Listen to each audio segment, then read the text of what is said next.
everybody. Welcome to Business in the Raw, where the world is your oyster. Welcome to episode 6, Take a Jill Pill.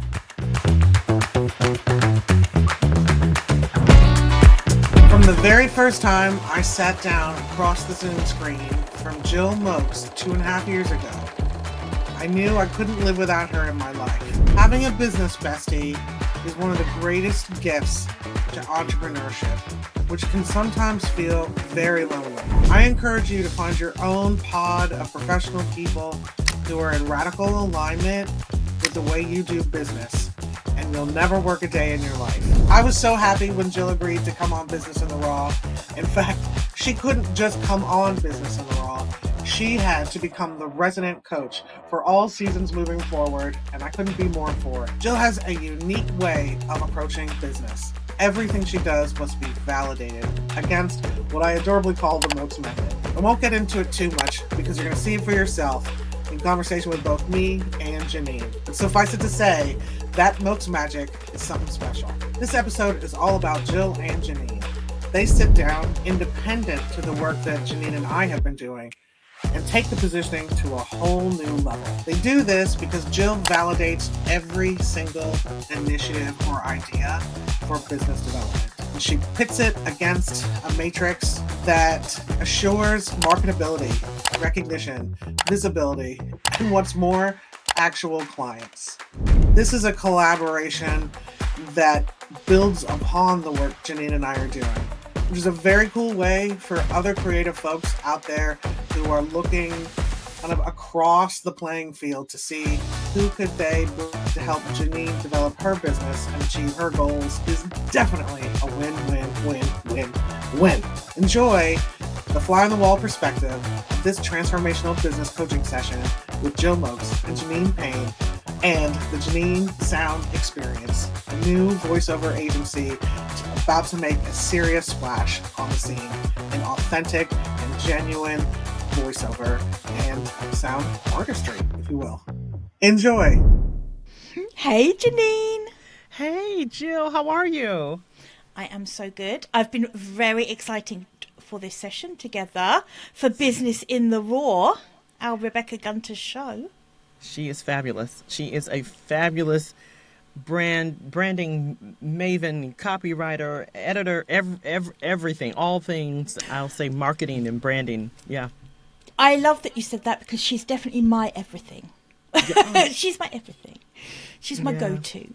Yeah, she's awesome. And she is. I was beyond honoured when she asked me to come and feature on the show and just bring what I do to the table, which is around the business consulting part of things, coaching and consulting. And so I'm really excited to come and join this crazy thing that you guys are doing, which is taking you live through this process of creating an amazing brand. How disruptive is that to just film this for a show?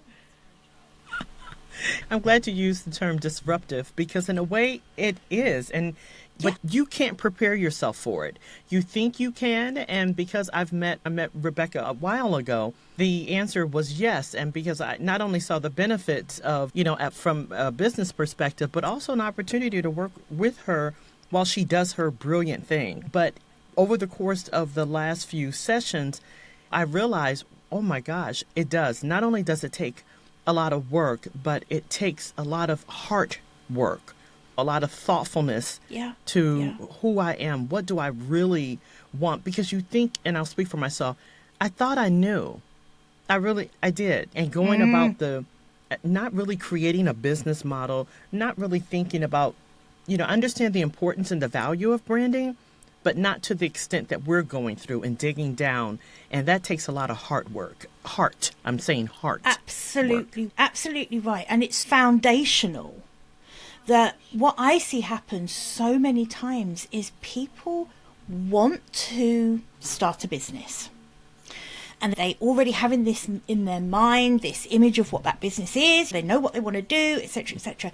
They skip this very foundational piece of going deep into their values, their why, their absolute reason why it's this business.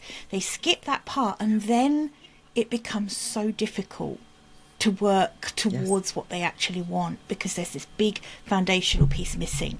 And I think that is what Rebecca does better than anyone I know, is to take you deep. Yes, deep at root level, so that the soil has its right fertilizer, and so that whatever you plant, that it grows and is fruitful.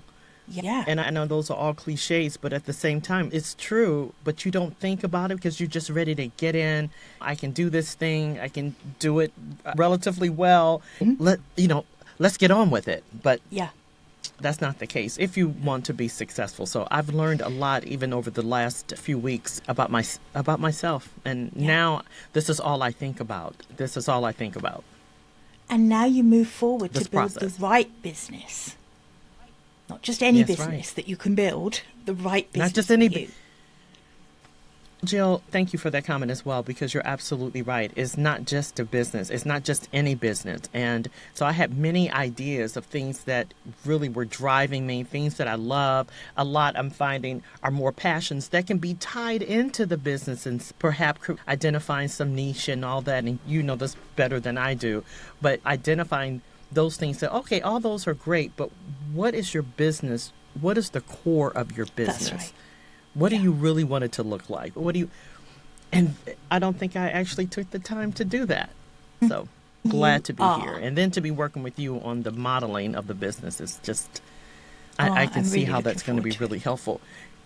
Anyway, so I'll stop there. Good. I'm so looking forward to this. So let's just frame our session today a little bit in terms of what we want to achieve. So why we're having this session. You've done a little bit of pre-work, I think, for me, just in terms of bringing to your mind what some of the higher level goals are for this business. And this is something that I would like us to talk about, because I've gone through your positioning statement, which you worked on with Rebecca. First of all, because that positioning statement, this is why that process is so important. You cannot decide on the right business model for your business until you've positioned your business. So I just love that you guys have landed on that. I just want everyone watching to see what it is we're talking about when we talk about the positioning statement that you have. That's helpful. Okay, here we go. Okay, here we go. So, can you see that okay? Now I can see it. There we Yeah. go. Can I change the size of it? Wait. You know how Maybe, or you could just bring yours up, because it could be that while we're recording you can't see it so great. Oh, yeah. Okay. No, I was able to Yeah, enlarge you could just just bring slightly. yours This is up. good. Yeah. It's perfect. But there's two positioning statements here. So one is for you personally, as the owner of the business, you as a person, which is the Janine Payne positioning statement. And then we've also got the Janine Sound Experience positioning statement. And there's a really good reason that these are two separate positioning statements, because one of them does what it says on the tin. One of them is you as a person. The other one is really positioning the brand, the business side of things. And that's the one that I'm looking into at the moment, because the bit I want to highlight is that it's the voiceover and branded audio design studio. Yes. So I'm going to come back. Hopefully you could see that. But I'm going to go back so we can just talk about it now. So tell me a bit about how that idea has come up from your conversations with Rebecca. Tell me about the design studio aspect first. And this is really, sorry to interrupt you, but this is really, I'm really interested in the kind of mechanics of this.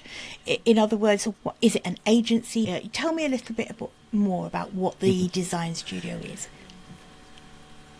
So I'll start from the future. The future is that it will be more like an agency where I am either hiring or I have 1099 consultants that are also voiceover talent, that they are Black and brown people that are underrepresented in the voiceover market. And but pushing that back to the earlier timeline, it's me building the foundation and designing what I want the future to look like. But it has to start with me as the core voiceover talent. Yep. Designing a platform that would allow entry of these other talents in the future. Okay, that makes complete sense. Yeah, I'll stop there.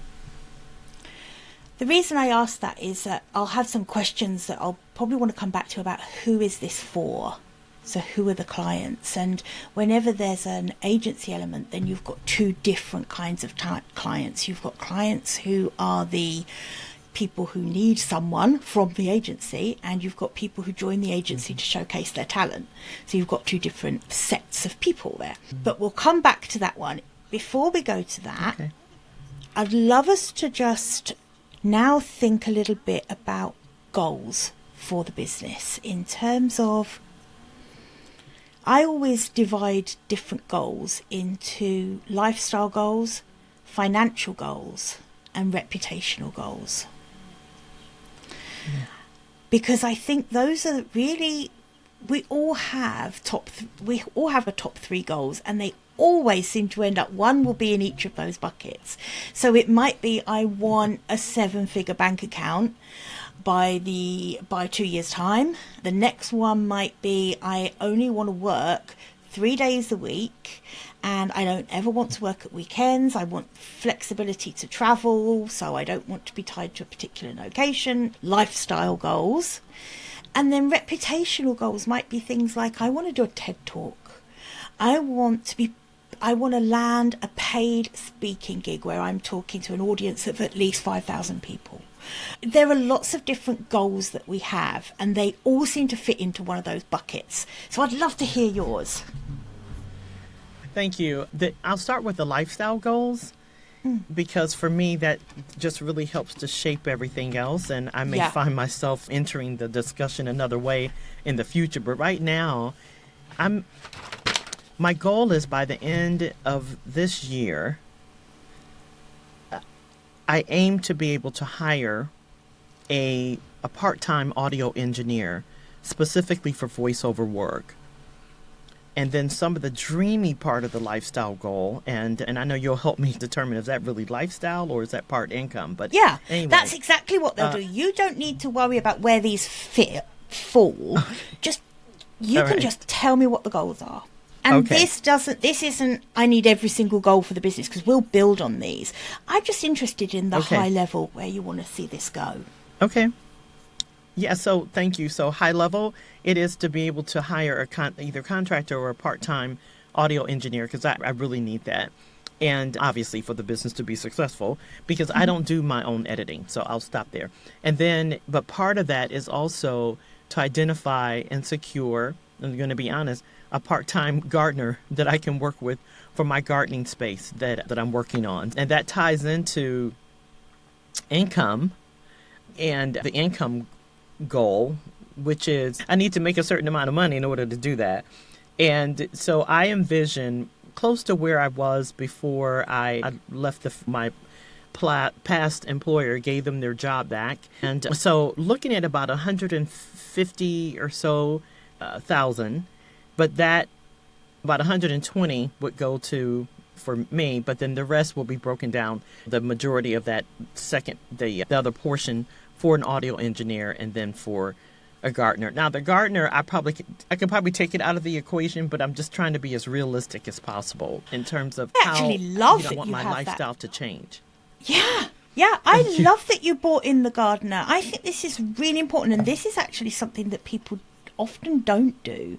They don't look at this roundedly enough, and this is why I like to split goals, because some people, if they're very money orientated, will tend to stay in that, I want to have 10k months to begin with, and I want 150 months, and they're actually not always cognizant of the effect that would have on their lifestyle. If they want to scale to a 7-figure income, that certainly means employing people, whether they're contractors or employees, and that brings with it a host of additional complexity into a business.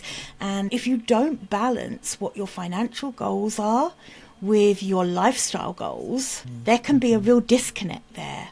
So I love that you're bringing in, okay, if I want to grow my business, I need help and support with other areas of my life to be able to free me up to do that. So that's so sensible to add in. I know your gardening space is a very important part of your life. I've listened in to your conversations with Rebecca, and I know that's super important. So it isn't something that can fall by the wayside.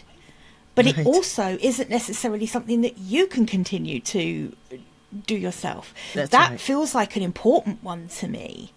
Yeah. And absolutely, the audio engineer. I think those are the two very important hires for you. Yes. What about your time? Where do you want to spend your time? Is it important to you to be location independent? Is it important to you to have particular chunks of time free?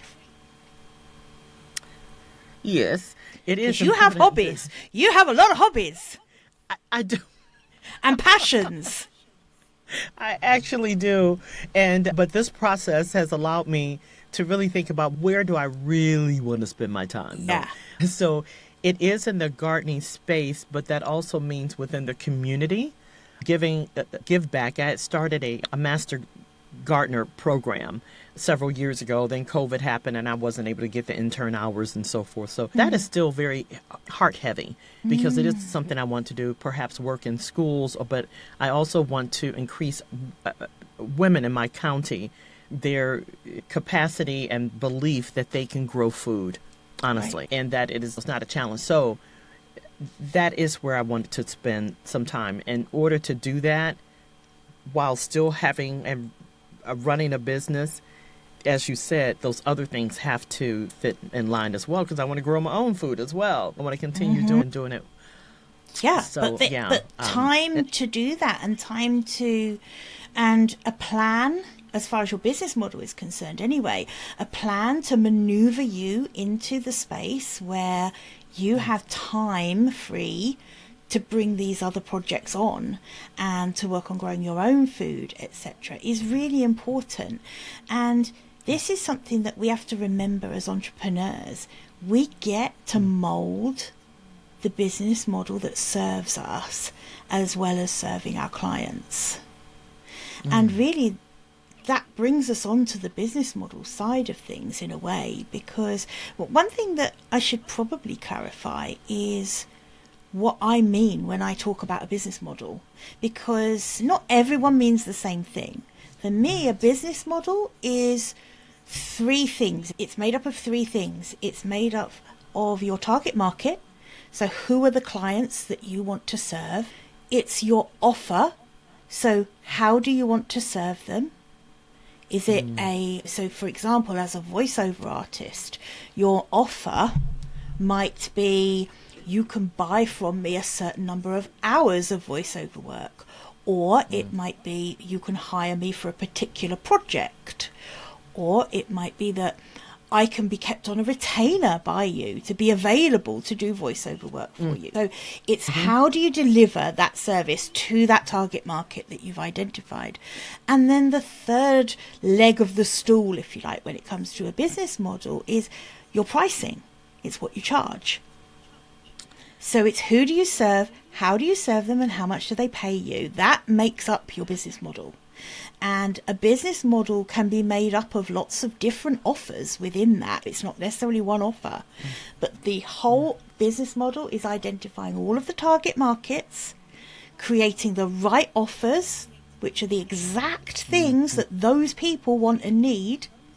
And then it is crafting the price to make it financially viable, profitable, to hit your financial goals. And then it's really looking at it very objectively and tweaking all one or two of those things: price, people, product until you get the perfect balance that is going to bring those goals, the time freedom, the $150,000 in the bank by the end of the first year, whatever that looks like. It's how do we tweak those three things to the perfect combination that are going to bring those goals to life. So when I talk about business model, that's what I'm talking about. People, Thank you. Product, and price. Yeah, because people really overcomplicate business a lot. This is like, Rebecca and I talk about this all the time. People make it like, oh, business model, it sounds so scary. It's not scary. It is literally just playing with your market, your product and your price until you get the right combination that works for them and for you to hit your goals, to do what you want to do with your business. So that's what we're going to do. We're going to simplify all of this now and really get some clarity around those three legs of the stool. So the first leg of that stool is the who. And you'll have already done some work with Rebecca on this for your positioning, I know. And I know that the sound studio is maybe the future offer. It isn't something that right now you don't have the bank of artists, all the assets you need to sell an offer as an agency, right? So that is something that we can work towards. To bring revenue in now, we need to work with what we do have, which is you. So the first decision is, do you want an offer that's just you at the moment? So you as an independent voice? Or are you in a position to not need to do that and go straight to building out an agency model? Wow. Wow, Jill. That was a lot of talking, wasn't great it? I'm question. shutting up now. Goodness gracious.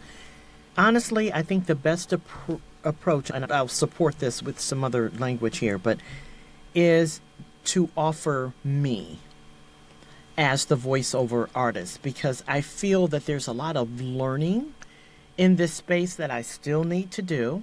And in order for me to prepare myself for that future, and it doesn't have to be so distant that it's 2 years from now, but to really do the work, to dig in and make sure that the audience or the people are right, the audience, the target audience, that's it, or clients, to make sure that it's right, that mix is right, so that when I'm bringing new people on, I'm not all over the place. So I'd rather pilot, if you will, with Janine, pilot while making money as well, obviously. But it's not, yes, it is about the money, but what's more important to me is that I get systems down that make it easy to bring others in, and that others will want to, oh yeah, I want to be a part of that. So that there is really important.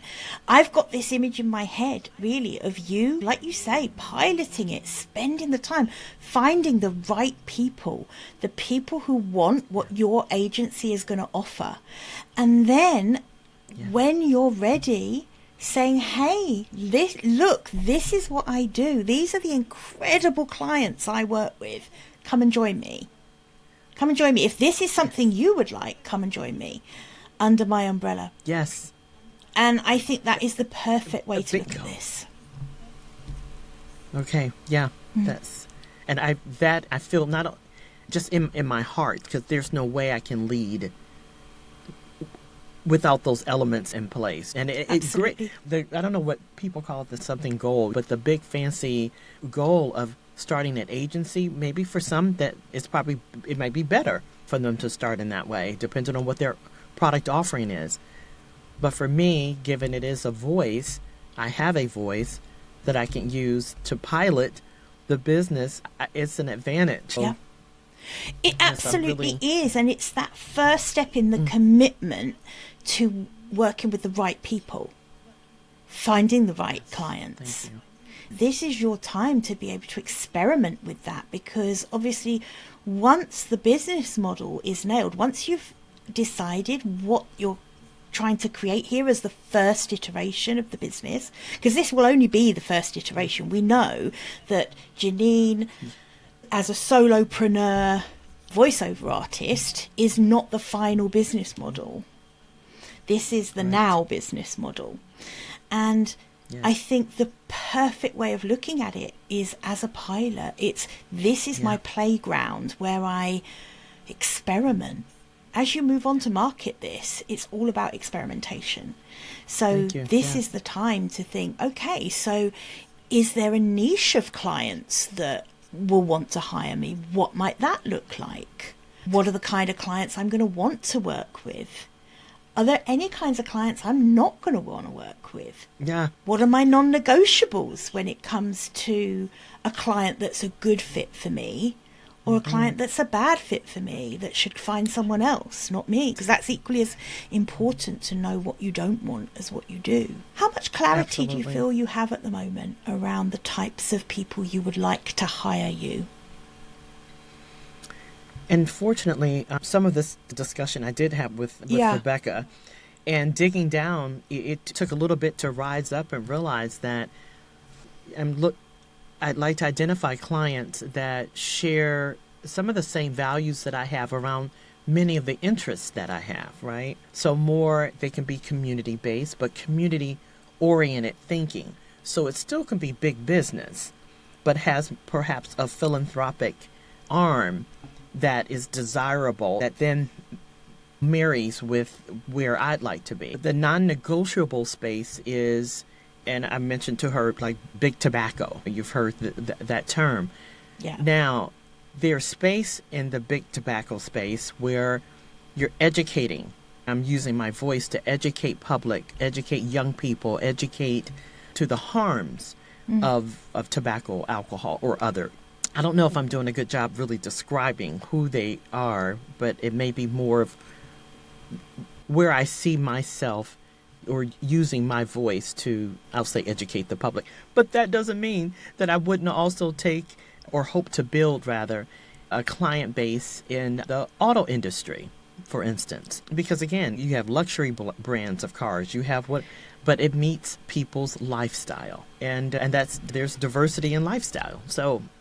Absolutely. I think in terms of diversifying the client base, that certainly can happen when you get bigger and when other voices come to join. I think at the beginning it's really important to get clear on your ideal client. Who is that for you right now? Rather than future pacing to a time when you could appeal to everyone, because you would have a talent within your pool that would be perfect. Someone that's perfect for a luxury brand, someone that's perfect for the automotive industry, someone that's perfect for the camping and outdoor industry. There could be someone for everyone eventually. But I think it's probably going to be really sensible to think about who you are absolutely for. And what I'm hearing from you is that it's more purpose driven. It is. Organizations. Maybe it's not for profits. Maybe could be some big charities that are on there that could fall within something that you would feel aligned to. Yes. And then the education piece. That's really interesting to me. So with the big tobacco, it would be important to you to do that education around perhaps controversial subjects. Yes, absolutely. Now, this is very interesting to me. That would, you know how people always say, oh, it's so hard to niche down. And I know it is. And this will probably scare you. But you could absolutely decide that your target market for the first iteration of your business model is education in controversial spaces. Wow. Because straight away then, just thinking about marketing yourself, as soon as you get that niched, targeting the right people becomes so much easier. And straight away in terms of business offer, when you're thinking of, because creating an irresistible offer is about creating the exact thing that your target market wants and needs. And so obviously to do that, you have to know them inside out. But imagine how much easier it is to create the perfect offer when it's a niche that narrow.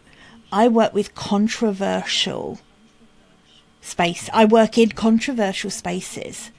So your messaging suddenly becomes, I mean, Rebecca would just go crazy for this messaging. I can tell you that right now. She'll go freaking crazy for this because it would all be about very unapologetic. If you are looking for a voice that will change people's minds, hearts and souls on a topic. Yes. So that might be something to think about. Wow. Jill, you and Rebecca, but this is really important that you zeroed in on that and you heard me. And I agree there's an opportunity. I agree that there's an opportunity, but this is even, but I didn't realize that there was an opportunity. Do you see? I wasn't thinking. Totally. And this is why it takes a village to build a business. You're right. You can't have all of the ideas yourself. It's so hard to bring the best of yourself out without anyone's help to coax it from you. I know that now. Yeah. Yeah, it's absolutely. So and you think you can. Anyway, not going back. We are moving forward, but certainly there is a mindset, and as you know, with entrepreneurs, that you can just do it because you have this passion, you got this thing. Yeah. But the village definitely much needed to arrive at. Now I know, and you're right, education in controversial spaces. And my background is my master's is in public health, and I've worked in public health for years. And so it is part of my heart and soul, and it's a reason why I chose that area of work. But to know that there's opportunity to now expound upon those interests. I think it would be perfect for you. And then creating the right offer. And so when I say an offer, that could be, like we talked before, it could be a package of a certain number of hours of voiceover work. It could a consulting package. So basically, you could say, okay, I'm going to put together a package for you where I come in, we talk about the issue that you would like my voice behind. Wow. We go through it, we talk about the messaging, and here's where you can take what you've learned from Rebecca around positioning. So you take that and you use that skill because you'll have learnt it, same as I learnt it from her. So you'll be able to take that skill to a company who needs help with a promotion or a education piece, whatever that is. You'll be able to go to them and say, look, okay, tell me about the project, and then you'll be able to position how you think you can best be used to bring that to life, to elevate visibility, whatever their goal is for that piece. So exciting. It's almost like you charge X number of $1,000 to come in and do a full consultation piece around it. So first there's like an education piece for them in terms of what a voiceover artist can do, because it isn't just reading a script. I think, tell me a bit more about that. I'd like to hear about that, actually. I'd love to hear what do you really do? And try and expand it as much as you can so that we really get a feel for what a voiceover artist like you could do for someone in a controversial space. What could that look like? Yeah, what would that look like? Because I think you hit the nail on the head. It is going beyond the script. Because often voiceover artists, you receive a script and you read from that script. You submit and they decide if it's you. But in this case, I've also, through this work, I've identified that this is where I shine. I can see myself having identified the right client, so I'm not going to try to go down that rabbit hole yet. But thank you. And I've identified the right client, but I literally am proposing to them that based on what I know, first of all, I need them to tell me what are their goals. What are they trying to achieve through, and not necessarily even a voiceover artist yet, because I need to know what are they trying to achieve. Do they know their audience? Do they know and then so forth. And then as a result of that, to your point, then taking the time to identify this is where my voice and my expertise comes in, even from a public health perspective, and not to say that all of the clients are going to be in that space, but A lot of them. But they could be. Yeah, They it could be. Thank you. Niche. Okay. For those of you watching, that just really touched me in a place, because sometimes you're talking and you don't realize what you're saying, and that you really are supporting who you are. You're supporting your desires, and it takes, again, this village. It takes you to really pick that up. Yeah, because it definitely can be in the space of public health. Yeah. Yes. Didn't think about that. Gosh, that really, really touched you, didn't it? That really landed. It did. Because now you know you're getting close now. You're getting close to the offer that is your first iteration offer of what will eventually become a bigger business and may have different niches, different talent coming in. But Janine, at the core, at the start, it's you. And it's who do you best serve? Yes.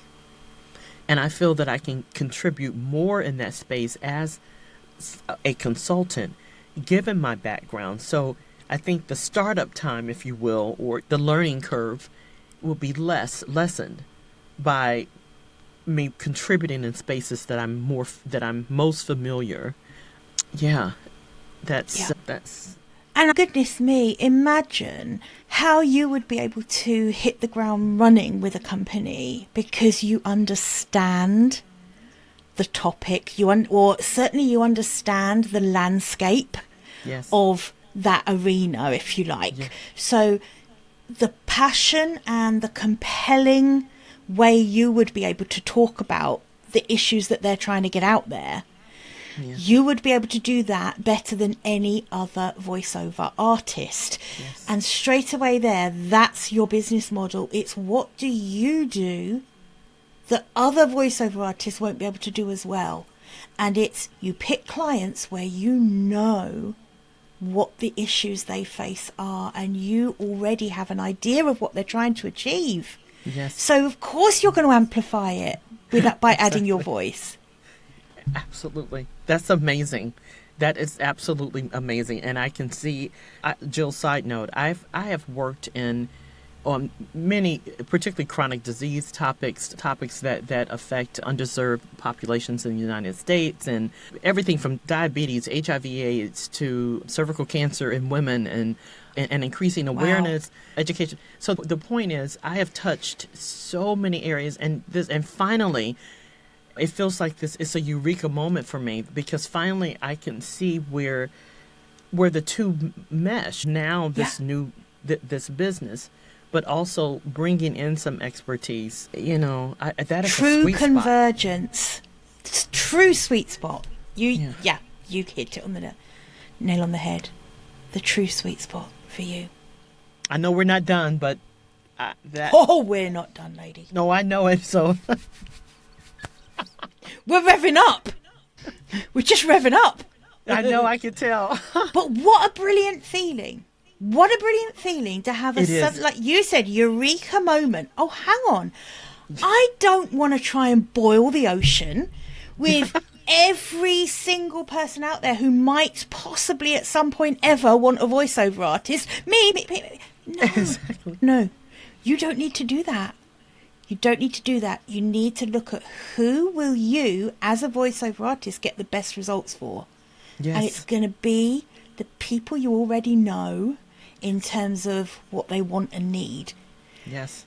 I bet you would be able to list for me in the air 10 reasons why someone in that space of trying to raise awareness about potentially controversial issues or public health awareness issues. Yes. I bet you could list me at least 10, probably 100 reasons why they might want to hire you.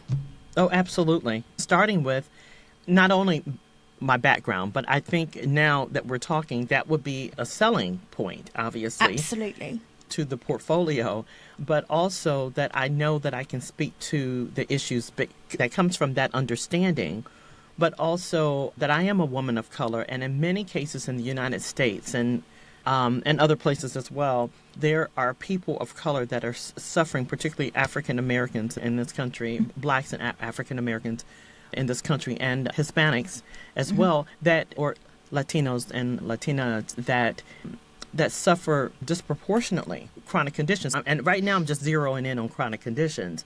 But certainly knowing that, I would know how to formulate even the proposal that speaks to the reasons why you would want a voice that can reach your audience, because it only makes sense. And why it needs to be Yes. a black or brown voice. That's right. It needs to be, because there's no absolutely. point in another white privileged person trying to get the point across, because they won't do it as well. That's right. It won't land as authentically. No, it will not. And I've worked in government spaces, so I've worked for the federal government for 21 years. And some of that work, the last 10 years, was in communications. I've worked with we hired consultants who then hired voiceover art. And often if an organization, now that's the federal government, they can afford to take that path and for that consultant to really identify. And for the most part, I have to say, for those of you who are out there and you are consultants to other agencies, they are doing a good job in trying to identify the right voice for the right product, for the right message, and so forth. But outside of the federal government, with private industry, often they miss the beat. And I'm not saying that they don't at least try. I don't know why I'm tap dancing around that, but often you don't hear that voice that's really speaking to those issues, and particularly around education and the spaces that I'm interested in. Exactly. Yeah. And it is funny, isn't it? Because everything you've just said, there shouldn't be, but there is an element of controversy around this. It shouldn't be a controversy because it shouldn't be an issue, but it is, and it needs the right voices like yours to be able to bring that awareness up. To be disruptive. To be disruptive. And in a good way. In a way, and I say good, that doesn't mean that it's going to satisfy every listener. Because sometimes you bring awareness and people are quite uncomfortable with the message. Absolutely. And that's okay, particularly if you have a client who is willing to move forward in a way that they actually are delivering their message through a voice that speaks to their audience. And that's exactly where I want to be. So actually, now that's really hit me when you said that, because the more I think about that, the more absolutely this is your niche. This isn't us. It just is. It already is. It's just that we're just seeing it now. This already is the offer. I did not see it. Because this is the entire ethos of this. It is. The ethos. It is. Wow. It is. Yes. This is so right. Those are your people. You are going to be able to identify them so easily now. Yes. Do you have a project that needs a confident voice that won't be quietened to put that message across? That kind of messaging has got to come in. Rebecca's going to be, oh my God, she's literally going to lose it. She's going to go crazy. She's going to lose her shit. She's going to be like, can't you hear her right now? Can't you hear I can. her going? I literally can. Shall I tell you what she'll be saying? Damn, girl. And I hope all of you that are watching this, that you've been following the business in the raw, and you've gotten to know who Rebecca Gunter is. Gunter is. Oh, yeah. Because damn. you've hit it. Yeah. Don't worry. She does the worst ever English accent you've ever heard when she impersonates me. It's, hello, darling. You'll all get treated to that one at some point. Yes, we're back. So this is fabulous. This is big. This is big. And it's that first part. But it's the most important part of the business model is the who. Everything comes back to the who in your business. Everything. That's why Rebecca makes us be so committed to that positioning piece. Yes. Because everything comes back to the who. You've I got get to it. know and understand those people and what they want. And only once you identify who they are can you start working on understanding what they want and need, and then putting together the right packages, products, offers, services that they want. And that's the fun part, because the way we do that is by talking to these people, by talking to them and say, hey, have you ever thought of hiring a voiceover, some voice talent?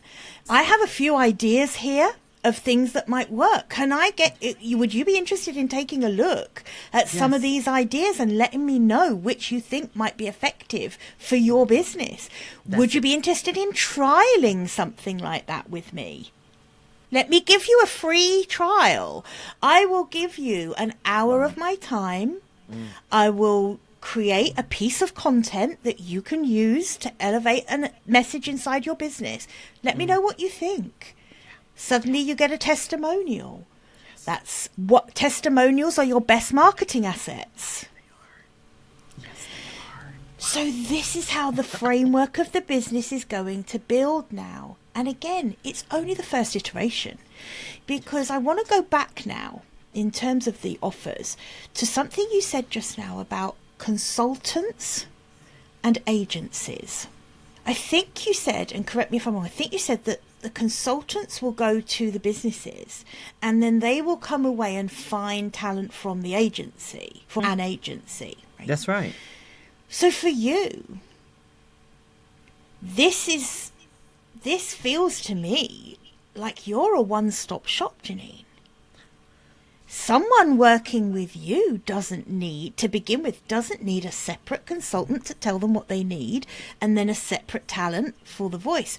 You are that person. They're not going to expect someone with your background, with your expertise in this area, to be able to go in and consult with them on what they want and then actually create the asset almost like straight from the horse's mouth, if it as it were.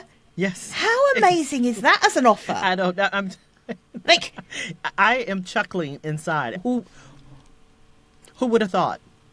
And you're absolutely right. Like a one-stop shop is one-stop shop. Cut but out the there's middleman. Yeah. Yeah. Not only do you get a consultant who helps you form what the campaign might look like for the business, but you also are talking to the voice that's going to bring it to life. There is no disconnect. There's no disconnect. They haven't got to rely on the consultant to communicate to the talent what's needed. And then, what might that look like? No, there's no disconnect. It's you and the client. That's it.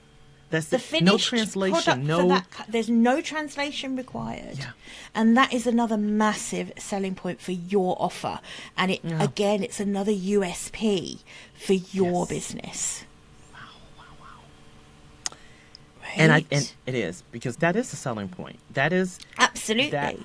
It is. Any business, even when we shop, we go to a supermarket, a grocery store, because we know we can get everything that we need from this. Yep. Similarly, So I imagine a client would find that beneficial to them. Less time, less effort. You have access to this person. You're talking to the person who then will provide the service. That's to me that blows my mind.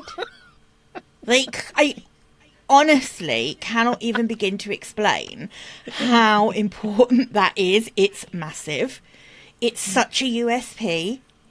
And again, this is why dealing with people in this public health sector, or the kind of more controversial side of things, the disruptive, the diversity, equity, inclusion arenas, all of those things, it just feels that's your space. And that's where the benefit to the client of you being this one-stop shop is just massive. It's so massive that it's overwhelming to me. And basically, as you're speaking, I'm nodding in agreement with no conflict. No conflict. It's as clear as the bell. Yeah. You say? It just feels right. What did you say? It feels right. Sorry for speaking over you, but it feels right. Wow. That's freaking awesome. It is. And I have to stop laughing, but it's true. I love it. And then to that point of the business model with the consulting and the talent being separate, let's just future trip a moment to the agency. You still are the consultant if you want to be. You can still be the person that acts as the consultant in different industries, but because you are also talent yourself, you are someone who is able to translate what those clients want to the talent who you pull from your pool of talent in your agency. Yes. It's still a USP. It's still a USP. It is all day. And again, because it's the same model, if you will. It's the same model.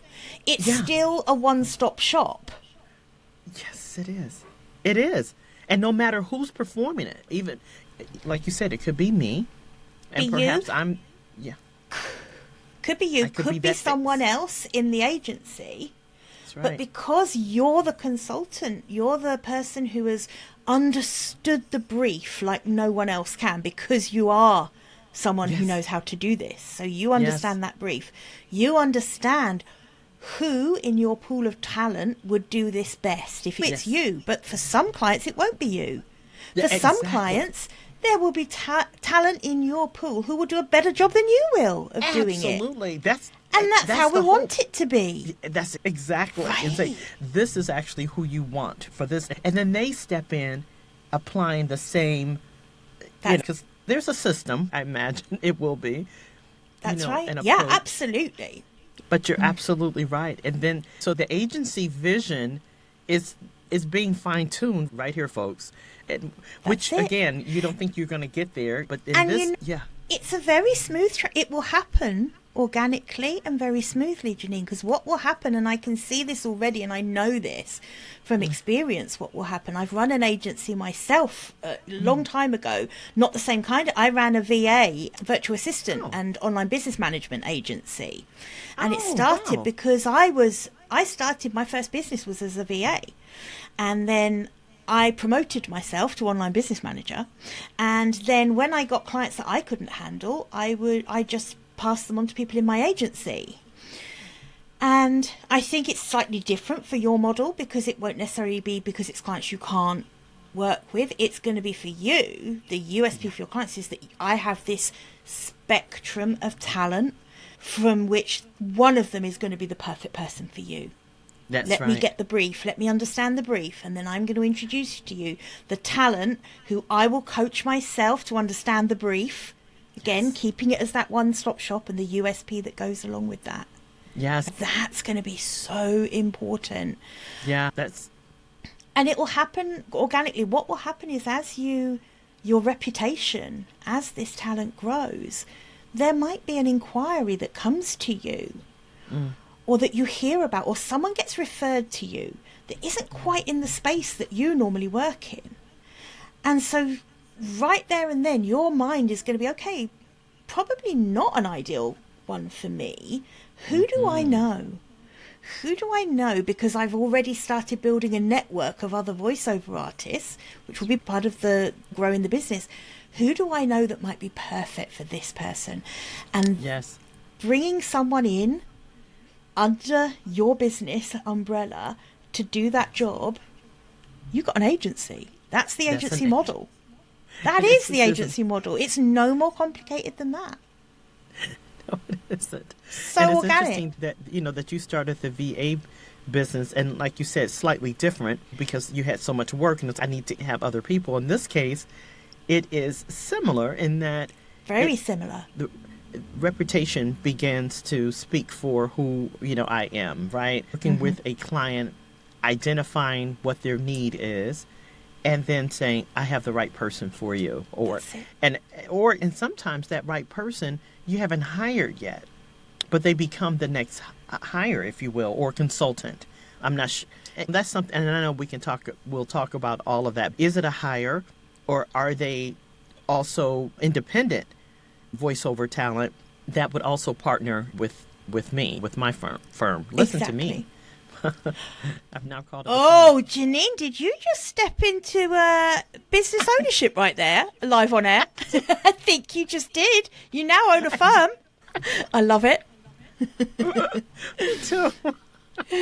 I think it's great, and I hope anyone that's watching this, it's a feeling of elation, particularly when you don't see yourself in that space, or maybe you desire it, but you just can't see the pathway, the breadcrumbs. And I'm starting to see the breadcrumbs and starting to pick at a few of them. I know there's many down the road, but that's what I'm tickled about. Oh, that's so insightful, because I think you're right. I think so often we know where we are. We know point A.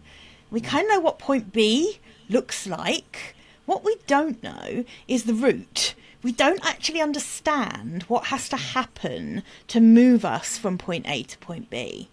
And I think we tend to overcomplicate things. Just accepting that it can happen very organically.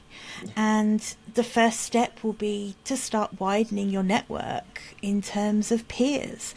And sometimes just talking to someone and say, hey, this is what I'm doing. If ever someone comes to me, I'd love to be able to have you on my books just to refer them to.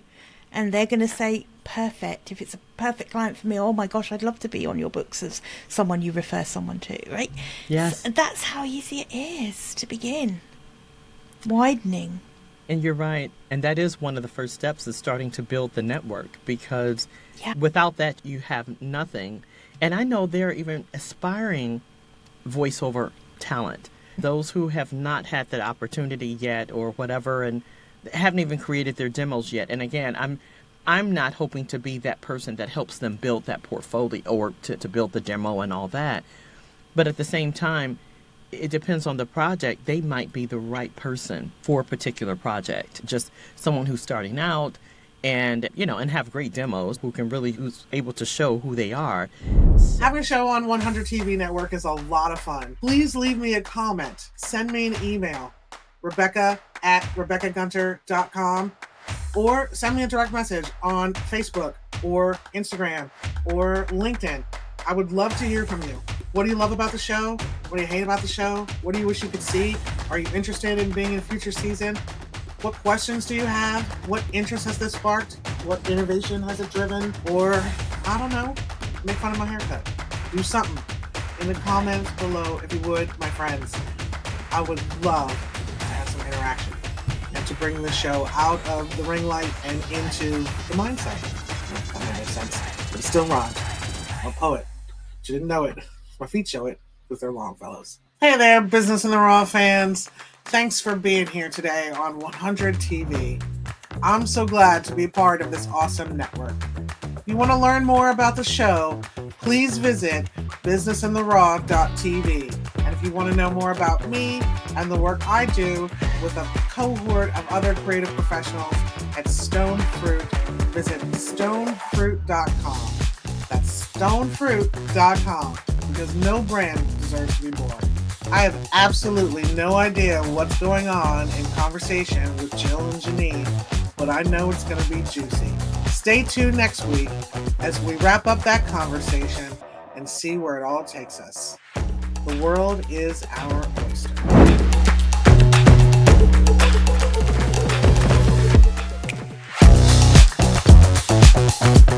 Alignment is the way you do business, and you'll never work a day in your life. Gill has agreed. Bagel. Gill has graciously come on board to Business in the Raw to participate as resident coach for the coach. Nope. Gill has a very bagel, but suffice it to say, this episode is all about Gill and Janine. It's all about their